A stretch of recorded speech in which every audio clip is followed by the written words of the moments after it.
কেন? জিনা যে করে, তওবা করলে ইসলাম অনুযায়ী এটা হারাম কাজ, কাবিরা না, কিন্তু তওবা করলে মাফ করে দিবে। আর গীবত করলে আল্লাহ বলছে ওটা আমার কাজ না, যার করবে তার কাছে ক্ষমা চাই, সেই দিন মাফ না করে আমি পরে মাফও করবো না। এবার মুহাম্মদ সাল্লাল্লাহু আলাইহি ওয়াসাল্লাম আরেকটা জায়গাতে বলছেন, قال قال رسول الله صلى الله عليه وسلم لا يدخل الجنة النامون, गिबत करने वाला, चुगली करने वाला कभी जन्नत में दाखिल नहीं होगा। মানে যারা গীবত করে, চুগলি করে পিছনে, মুখতায় মানুষের কোনো রকম খারাপি করা ধান্দা, সেটা নিজের ভাই হোক কিংবা নিজের চাচা হোক কিংবা গ্রামবাসী হোক কিংবা যেই হোক না কেন, তার বদনাম আপনি করছেন। আসলে আপনি জানেন না যে ওই ব্যক্তিটা কেমন কি। খাওয়া আপনি, হ্যাঁ, ইসলামে এক জায়গায় তার বিরুদ্ধে বলার অধিকার দিয়েছে। যেমন কেউ যদি কোরআনের উল্টো পাল্টা ব্যাখ্যা করে, নবীর বিরুদ্ধে কথা বলছে, সাহাবার বিরুদ্ধে কথা বলছে, অলিগণদের বিরুদ্ধে কথা বলছে, একদম সব কথাকে যেমন উল্টো পাল্টা ব্যাখ্যা দিচ্ছে, সেরকম কেউ যদি বলে, তার বিরুদ্ধে রুখে দাঁড়াবার জন্য আপনাকে ইসলাম পাওয়া দিয়েছে বলতে। কিন্তু যদি ওই অনুযায়ী না হয়, আপনি কি বলতে পারবেন? তাই মেরা মহতঙ্গ দোস্ত, আপনার আমার ইবাদত, কোন ব্যক্তি যদি গীবত করেন, আপনি সেই ব্যক্তিটা আসলেই জানেন আপনি গীবত করেছেন, কিন্তু তাকে আপনি 50টা মানুষের কাছে খারাপ করে দিলেন। 50টা মানুষ ভাবছে মানুষকে আসলে ভালো ভাবছে না, মানুষকে মানুষ আসলে খারাপ, দিনে এরকমটা কেউ করে থাকে। যে ব্যক্তিটার গীবত করছেন, আপনার আমলনামা আল্লাহ তাকে দিবে, আর তার গুনাহগুলো আপনার খাতায় ঢুকিয়ে দিবে, আপনার ইবাদত নষ্ট করে দিবে। মুহাম্মদ মুস্তাফা সাল্লাল্লাহু আলাইহি ওয়াসাল্লাম আরো বলেন, সাহাবারা জিজ্ঞাসা করছে যে ইয়া রাসূলুল্লাহ, এক ভাই আর এক ভাই কি করে গীবত করতে পারে, পরনিন্দা কি করে করতে পারে, খারাপ কি করে করতে পারে? এমনও সময় আসবে বাপ বেটাকে বদনাম কি হবে, এটা বাপকে দেখতে পারে না, বাপ বেটাকে দেখতে পারে। এই গীবত এখন এমন সময় চলছে, কিবা আলেম, কিবা ওলি, কিবা মুসল্লি, কিবা আম, কিবা জাহেল, কিবা ভাই বোন, কিবা বাপ বেটা, সব জায়গায় গীবত ঢুকে। তাই জোরাত করে বলেছে, গীবতকে আপনাকে আমাকে ফিরতে হবে। হাদিসে নাই, কোরআনে এসে যে আয়াতটা বললাম না, ওয়াইলুল লিকুল্লি হুমাযাতিন লুমাযা আর নারুল্লাহিল মুকাদ্দা, যারা গীবত করে আর যারা পরনিন্দা করে, অপরের বদনাম করে, বদনাম চায়, নারুল্লাহিল মুকাদ্দা, আল্লাহ বলছে আমি নিজে তাদেরকে জাহান্নামে দেব, আমি নিজেই তাদের আগুনটা জ্বালিয়ে দেব। নারুল্লাহিল মুকাদ্দা, বুঝতে পারছেন? আয়াতটা একটু বুঝতে পারেন না? নারুল্লাহ, নার মানে কি? আরবিতে নার মানে বাংলায়, সাদা বাংলায় আগুন, আর নারুল্লাহ আল্লাহ এসে কিনা জানি, মুকাদ্দা আমি নিজেই জ্বালিয়ে দেব। তাই জোরাত করে বলছি, আল্লাহ যখন বলছে, মানা করছে গীবত করবেন না হে আমার বান্দারা, গীবত খুব খারাপ জিনিস।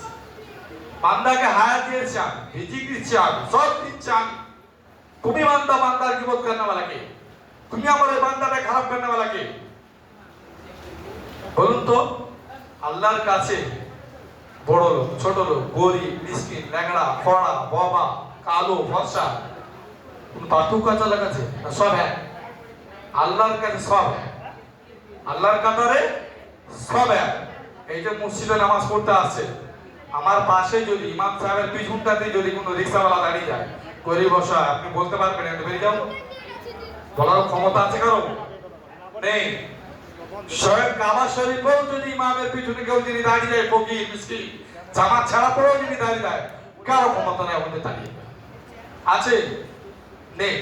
কেউ যদি এটা করে, সেই ব্যক্তিটাই অহংকারী, ওই জন্য আরম্ভ করেছে।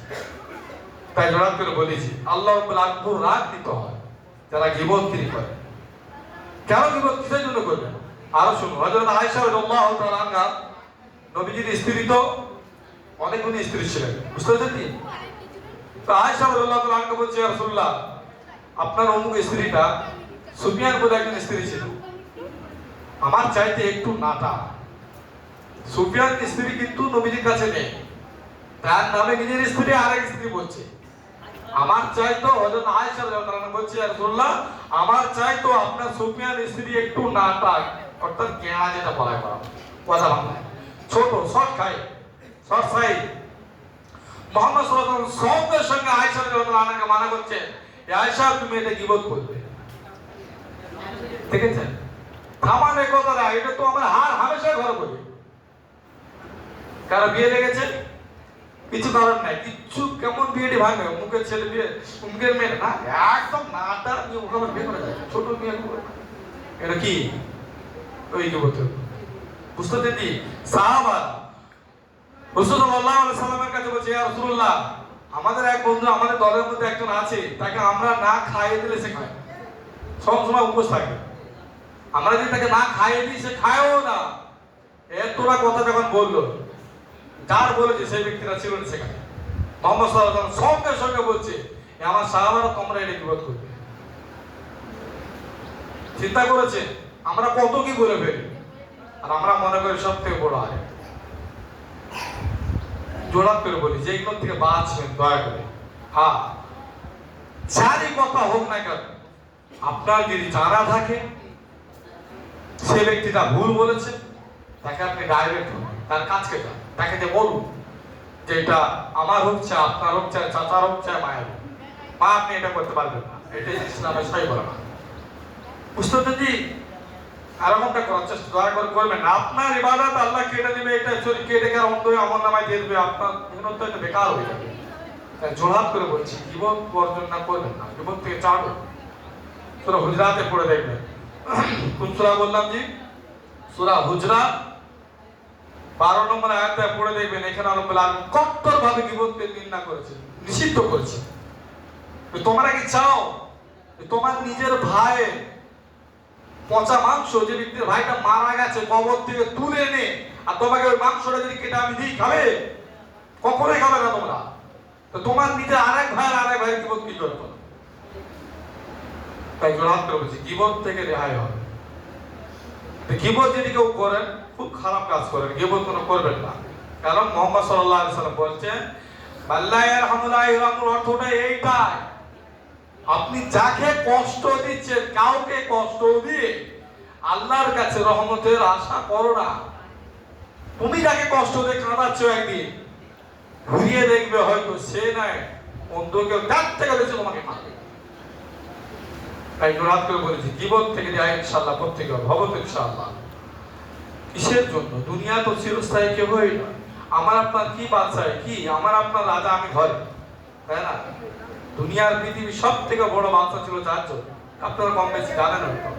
সুলাইমান আলাইহিস সালাম, যুলকারনাইন বাদশা, মুখতারাসা আর নমরুদ, এরা পৃথিবীর বাচ্চা ছিল। আমাদের ইন্ডিয়ার বাচ্চা কোন কে? মোদি। বুঝতে পারছেন না? তুমি ইন্ডিয়া, আর এই চারজন ছিল অল পৃথিবী। তারা অল পৃথিবী শাসন করেছিল, অল পৃথিবীর তাদের দায়িত্ব ছিল, ক্ষমতা ছিল, এত বড় দায়িত্ব ছিল তাদের। তারা আজকেও আছে? বলুন যে কেউ আছে? কেউ তো নেই। তাহলে গীবত করে জাহান্নামে যেতে কেউ আমরা চায়? কখনো না। এবারে বলি, টাইম শেষের দিকে চলে গেছে, লম্বা করবো না, আর এক দুই বাকি আছে। মেরা মহতরম দোস্ত, আমি আপনাদের কাছে দু একটা কথা বলবো, দয়া করে এখানটা ভালো করে শুনবেন। আপনারা অনেকেই শুনেছেন, হয়তো জানেন, আমি জানিনি কে কি বলেছে, কারণ নাম ধরে এখানে বলবো। উস্তাদ জি,